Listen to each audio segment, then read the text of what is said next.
Hi everyone, in front of me I've got Xiaomi 13 Pro and let me share with you how to change the date and time on this device. So first of all, let's open the settings. Then we have to scroll down to the very bottom to find additional settings and tap on date and time. And as you can see here, we've got some options which we should normally be able to customize, but as you can see, they are inactive. It is because we are using the automatic and time and the time zone. They are network provided. So first of all, we have to turn off both of those options. And as you can see right now, we can freely tap on date and just by swiping, pick the date you want to use. In the same situation with the time, just by swiping, confirm it.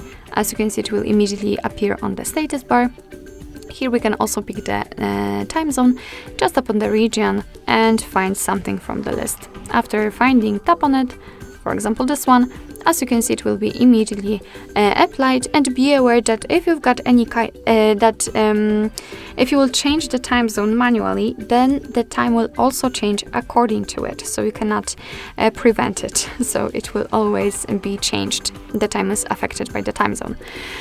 Here we've got also the time format. So you can pick the auto, which is currently based on the system language, but you can set it manually. Pick 12-hour format or 24-hour format. So let me pick, for example, a 12-hour format. And here you can decide if you want to show the dual clock. If you like this option or not, then you can manage it here. Alright, so basically this is it. This is how to customize the date and time manually. Of course, you can go back to all previous settings just by tapping on those switchers right here and picking the time format and setting it on auto. Alright, so basically that's all. This is how to change the date and time in your Xiaomi 13 Pro. Thank you so much for watching. I hope that this video was helpful, and if it was, please hit the subscribe button and leave the thumbs up.